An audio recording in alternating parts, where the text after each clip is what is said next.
Welcome to Dhamma Sobhana and Serving in the Kitchen. Serving correctly and efficiently benefits and supports the students in their work as well as you as a server. Let this introduction be taken as good advice for new servers and as an important reminder for those of you who have served before. We are required by law to keep the same high standards of hygiene and food safety as public restaurants, and we are subject to unannounced food hygiene inspections at any time.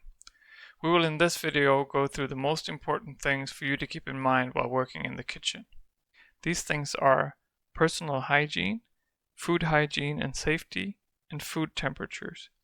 We will also take a tour around the kitchen and the center, and finally some information which is specific for servers during courses.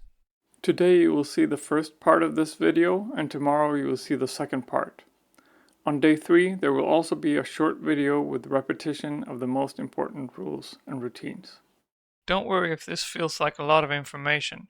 After a couple of days, much of this will become second nature, plus you will have plenty of support from your fellow servers, some of whom know the center and the routines very well. First off, hang all your personal clothes either downstairs or on the hangers above the stairs. Do not hang them together with the work clothes. Take a pair of kitchen shoes and write your name on them, for example on a piece of tape. Never use the shoes outside, and make sure to only use shoes that are fully covered to prevent hot food and liquids from burning your feet. The kitchen shoes should be kept upstairs. Do not leave them downstairs together with the shoes for outside use. Please clean your own shoes on day 10 or day 11. Always use short-sleeved working clothes and hair protection in the kitchen and dining halls. Your own long-sleeved shirts and pullovers are not allowed. If you feel cold, we have coats with long sleeves which may be used instead. When using a coat, always use an apron as well. Aprons, kitchen coats, and hairnets can be found in the cleaning closet outside the kitchen. Aprons should never leave the main building. Take it off if you, for example, go to the earth cellar or take out garbage. An exception is when you ring the gong. You can keep your apron as long as you are sure it doesn't touch anything which can contaminate it. Also take it off if you handle mouse traps and when you go to the toilet or do dirty cleaning jobs. Wash your hands often. If there is any risk that your forearms have become dirty, for example before you start working after taking a break, after visiting the toilet, if you cough, sneeze, or blow your nose, after eating your meal, after doing dirty cleaning jobs, or after handling garbage, wash your hands thoroughly all the way up to the elbows. Rules for personal hygiene are on the wall next to the fridge. After this video, you will sign that you have understood and agree to follow these rules. Keep the kitchen and dining halls clean in general. If you see something dirty, clean it. Always keep the working areas clean and dry. Never take a break without cleaning your area first. The kitchen is cleaned using a reusable cloth called a one-day wiper. Use it with only water, or if needed, a spray bottle filled with water and a very small amount of hand dishwashing detergent. Vinegar should not be used for cleaning in the main building. If the area is very dirty, you may use a sponge. Never use towels or other cloths for cleaning. All one-day wipers should be thrown away each evening. All things that arrive to the kitchen should be unpacked outside the kitchen, preferably downstairs before entering the elevator. No cardboards are allowed into the kitchen with the exception of crushed tomatoes, pasta, maizena, chocolate pudding, and vanilla sauce. In general, never place any food or equipment on the floor except well-protected packages on the sockets in the cold and dry storages. In the cold storage, we keep a small amount of fresh fruit and vegetables. These should be carefully put into the gray plastic baskets. Earthy roots and vegetables are carefully separated from non-earthy vegetables and fruit. Fruit on the right-hand side, vegetables on the left. Clean the gray plastic baskets if needed. Always wash fresh fruit, vegetables, and salads before preparing or serving. All vegetables should be rinsed either in the preparation room or in the big sink in the kitchen, so we don't get dirt on the clean surface where we prepare the food in the kitchen. To be able to wash all dishes quickly enough after the meals, you will need to wash more or less all big pots and trays by hand in the big sink in the kitchen. Use a sponge as this is quicker and gives a better result. During dishwashing rush hour, have one person by the dishwasher, one person doing dishes by hand, and one person taking care of the clean dishes. Note that the trays can be put in the tray trolleys upside down to air dry. Use water mindfully. All preparing of food is done on the workbench in the middle of the kitchen. Vegetable preparations can also be done in the preparation room. Make sure that the shelves above the workbenches are free from things that can otherwise fall down into the food. Never place any small items on the shelves. Also make sure that there are detergents in the kitchen only when we clean and never when we prepare food. Don't leave hand washing detergent on work surfaces. Even a very small amount of hand dishwashing detergent in the dishwasher can destroy the machine. Therefore, no hand dishwashing detergent is allowed in this sink. All other detergents should be stored in the cleaning closet outside the kitchen. There are safety data sheets for chemical detergents in the safety data sheet binder. In case of an accident, there is eye wash on the wall outside the kitchen next to the first aid kit. If this bottle is opened, it needs to be replaced with a new one. Check best before dates. All expired food can be served as long as it tastes, smells, and looks good. Be sure to use the old products first. Always check the food with the eye to, if possible, make sure that no foreign objects have entered the food and that everything looks good. Baking is not allowed during courses. If there are allergic people at the center, be very careful not to contaminate food with allergens. Clean work surfaces, knives, and cutting boards extra carefully and double check ingredients before cooking. In the recipes, it says how to set the oven. Both ovens have settings with heat, steam, or a mix of heat and steam. On the old oven, you choose the setting, then the temperature, and finally either preheat or the desired time. On the new oven, it is basically the same. Choose the setting, choose how much steam you want, choose a temperature, and then the desired time. The wheel is pushed to confirm the settings. Be careful when you open the door, as a lot of hot steam can come out. This needs to be stressed, as there has been several accidents lately. It is not enough to wait for the first visible cloud of steam to come out. Open the door and wait another 15 seconds or so before you reach your hands and arms into the oven. Preferably use the extra long pot glove. To close the door, give it a hard push. When not in use, leave the oven doors slightly open. More information about the old oven is found in the manuals binder, and some basic information about the new oven can be found on the laminated papers, which should be in the manuals binder, in the magazine holder, or in the white drawer. This is the induction hob. Note the pictures on the wall in front of the hob. Do not place any empty pots or metal objects on the hob, as these can very fast become extremely hot if the hob is accidentally turned on. The hob is made of glass, so it can break if it is hit by something hard or if it's exposed to weights heavier than 40 kilos. The surface is also easily scratched, so no abrasive materials, for example the coarse side of a sponge, are allowed for cleaning it.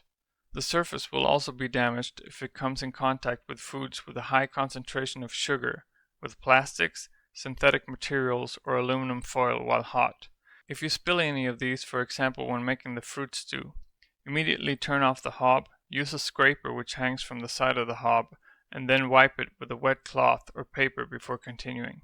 When the hob is cold at the end of the day, you may use the special detergent for induction hob if it's not enough with damp paper or one-day wiper and spray bottle. Place a few drops of the detergent and distribute with dry paper. Wipe until clean, then polish with new dry paper. Use gloves and protective glasses. Cooking in larger pots is most easily done on the stock pot stove. It's important that everybody understands and respects the boundaries of clean and dirty. Dirty area is that side of the dishwasher room which faces the kitchen, and the area just outside the dishwasher room all the way to the elevator. Clean areas are the side of the dishwashing room facing the Dhamma hall, the preparation area in the preparation room, or the area for clean dishes in the preparation room. The glass wall separates the dirty and clean areas in the preparation room. The two low stainless steel carts are for dirty dishes only, and the two high dishwashing basket carts are for clean dishes only. No dirty dishes may enter the clean areas, and nothing clean may be put on the carts for dirty dishes. We have a new pre-rinse machine which rinses the dishes so we don't have to do it by hand. Note that the light around the button on this machine is not working. If you push the button, you can feel if the button is pressed or not. The dishes should not be rinsed with water, only scraped before going into the pre-rinse machine. And the strainer in the pre-rinse machine needs to be emptied often. If the dishes have dirt which doesn't go away in the pre-rinse machine, you can turn the lever below the sink to collect water and soak all the trays that need soaking. Never put anything sharp into the water. Dirty dishes from the kitchen area are to be put on the bottom compartment of the cart next to the kitchen. Clean dishes should be left on the rail, on the cart on the clean side of the dishwasher room, or in the clean area in the southwest corner in the preparation room to air dry. If you need to dry the dishes quickly, use paper, never use towels. Do not store anything before it is completely dry.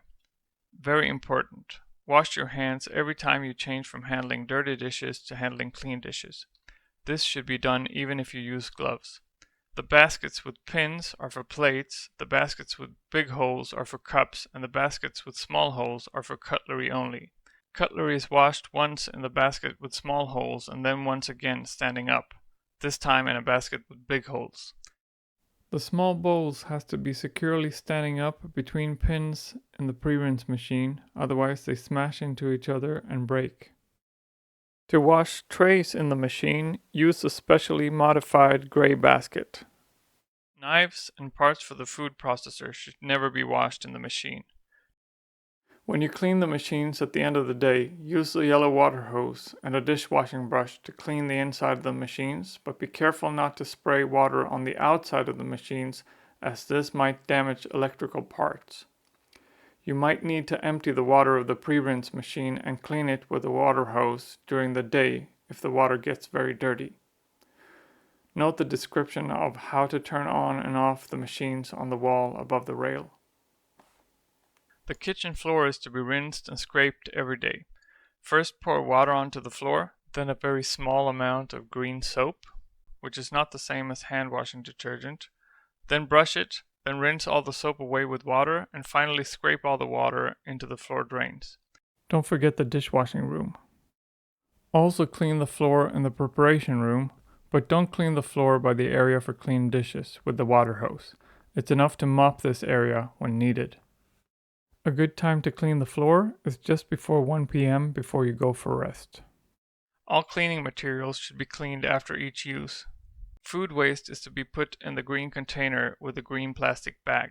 It should not be heavier than 15 kilos, tied with a double knot. It can be thrown away in the same bins outside as the other trash. Organic waste from the dishwashing room is put directly into the white bucket and emptied every night in the green container in the kitchen. Remember to do this before taking out the trash. After emptying, take the white bucket back to the dishwashing room and wash it. Other waste is to be put in the yellow container or in the black plastic bag on the garbage bag stand. Take out the garbage every night after the work is finished. No organic waste should be left overnight. Clean the containers if necessary. We keep a garbage bin by the wall to the workshop for disposing of garbage. When it's full, roll the bin over to the area by the parking lot and bring back an empty one. Keep the doors to the storages closed as much as possible and the kitchen doors closed when leaving the kitchen to keep mice out and heat in. Also keep the entrance doors to the main building closed as much as possible to keep mice and other vermin out. Only windows with bug nets may be opened. When closing the vegetable fridge in the storage cabin, please close both doors at the same time. Otherwise, the second door will open as you close the first one.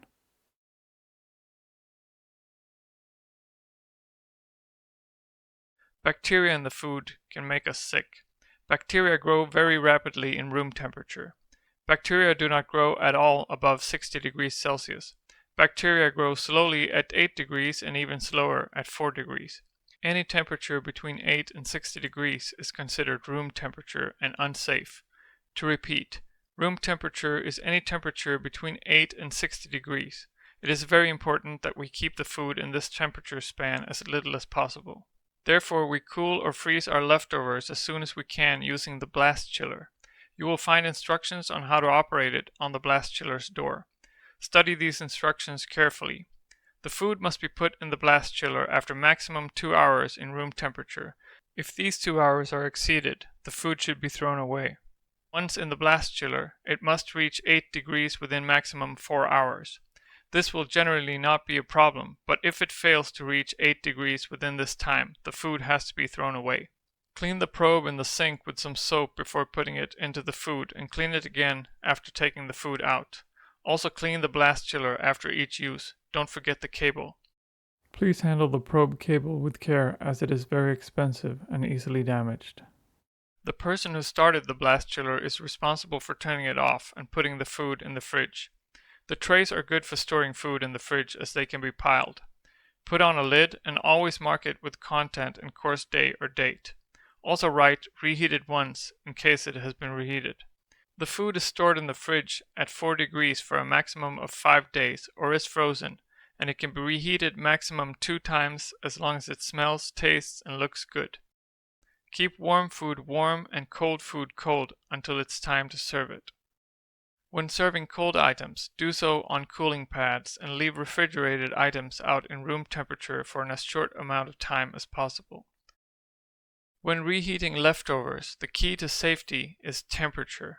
This is very important, but another important factor is time.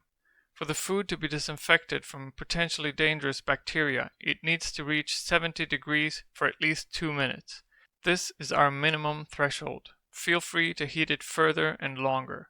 If the food is heated to 80 degrees, for example, it is disinfected in only 6 seconds. One important thing to think about is to stir in the pots during reheating to make sure that all food in the pot gets equally hot.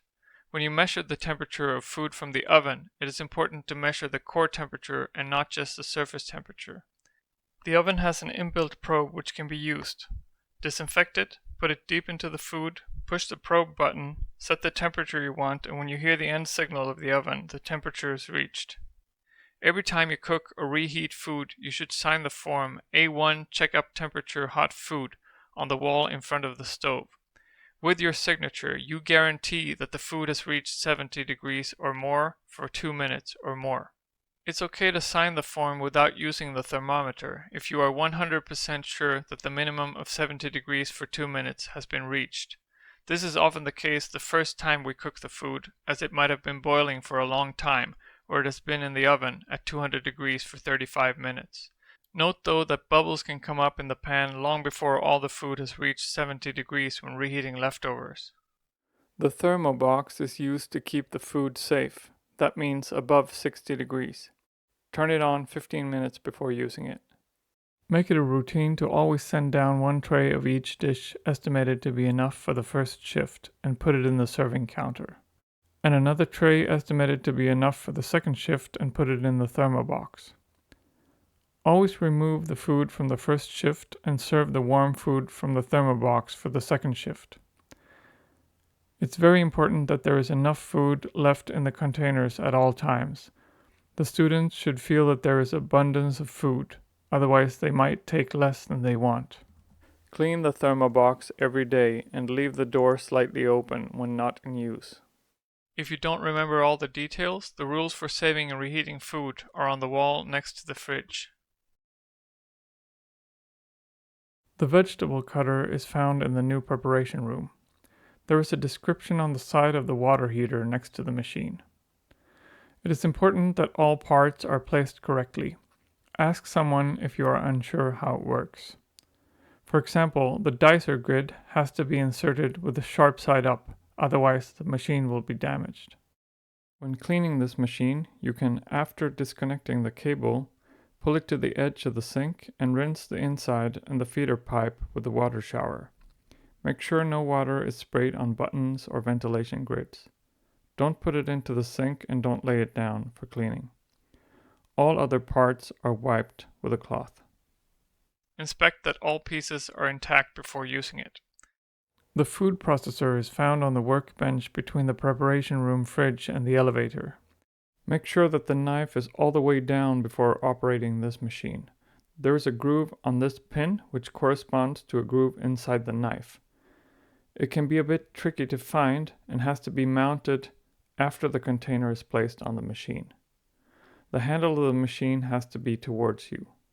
To open the lid, the container has to be taken off the machine and the lid needs to be pressed at this point. In the dry storage, we have all dry food like beans, oats, pasta, diet products, and cookies. Here we also have boxes for special diets. Make extra sure that no gluten or other allergens enter these boxes. Unopened packages of spices are also stored here. Upstairs is the big freezer.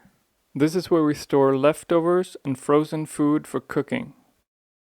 In the new preparation room, we have a big fridge which is meant to store the vegetables which have been cut and the food which has been prepared waiting to be cooked the day after. During the summer, when it's too hot in the cold storage, vegetables can be stored in this fridge.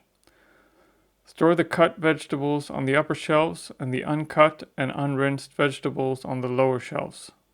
The Gastronorm plastic containers are designed for this fridge, and you will be able to store more cut vegetables if these are used. For foods which emit acids like apples and pizza salad, please use the airtight lids to protect the condenser of the fridge, which is otherwise damaged by these acids. In the dining halls, there are separate fridges for open packages and unopened packages. The new water boilers are automatically turned on in the morning and turned off in the evening, so you should not touch them during the course. In the serving counter, the water baths are to be filled with about 5 centimeters of water and turned on 15 minutes before the food comes down from the kitchen. It's important that they are not turned on without water, as this will damage them. There is a main switch and individual switches for each bath. They are emptied when the water is dirty by turning the black lever. Note that the bucket is not big enough to fit all the water, so don't empty it all at once. After meal times, the students scrape their plates and put it into a rack. The cutlery is placed in a pod without water so that it doesn't spill in the elevator. And the cups are emptied and put into a pod. In between the shifts, and again after the second shift, dishes are sent upstairs in the elevator. Someone upstairs needs to be prepared to empty the dishes from the elevator onto the cart for dirty dishes. Please make sure that someone attends to the elevator whenever the bell is rung. Then these dishes can be rolled over to the dishwashing room and moved over to the other cart for dirty dishes. When not in use, the home for this dirty dishes cart is in the corner by the window outside the dishwashing room. The openings of the elevator has both inner and outer doors. For the elevator to function, all doors must be closed. A very important note. We have twice recently had to make expensive repairs of the elevator caused by cutlery and utensils, and even cutting boards falling down in the slot between the door and the bottom surface of the elevator. Therefore, it is strictly forbidden to put any loose cutlery or utensils in the elevator. All smaller objects, such as cutlery and utensils, must be transported in buckets or pods without any pre-filled water. It is not enough to put the cutlery and utensils in the trays for transport in the elevator, as they might fall out of the trays. Make sure not to spill any liquid in the elevator, as this will run into the shaft. Therefore, use as deep trays as possible. Don't overfill them, and soak cutlery only when it has arrived upstairs. The elevator has an upper and a lower compartment. The upper compartment is for clean things only. This means it's for the food going down to be served and for leftovers which are to be saved coming up, and also for clean dishes going down. The lower compartment is for dirty dishes and food to be thrown away. Never use the bottom dirty compartment for bringing down food or clean dishes, even if you have cleaned it. If this system is strictly followed, it will also be clear for those upstairs whether the food should be saved or thrown away. Any food coming up on the upper shelf is saved, and any food coming up on the lower shelf is thrown. Clean the elevator between each use or as soon as you spill something. There is a paper with this basic information about the elevator upstairs on the wall next to the elevator. Recyclable materials are organized outside the kitchen. You don't have to rinse the containers, just be sure to empty them as much as you can. Note the paper with instructions. When the small containers on the shelf are full, they are emptied in an organized manner in the trailer in the yard, and then cleaned and put back on the shelf. When the blue containers are full, bring the full bag down to the trailer and put a new transparent bag into the blue container. Clean the containers if needed. Due to segregation, female servers cannot use the stairs during meal times. A female server stays by the female dining hall during meal times and makes sure there is enough food for the students. She has a doorbell to call the kitchen if the students need something in the dining hall. The area outside the female dining hall by the entrance is female area. No male servers should stay around there longer than necessary. No talking or whispering during meals since male students pass there. Between meal times, beware that there might be students meditating in the rooms next to the female dining hall. Sounds travel easily through the wall, therefore try to work as quietly as possible. Don't talk.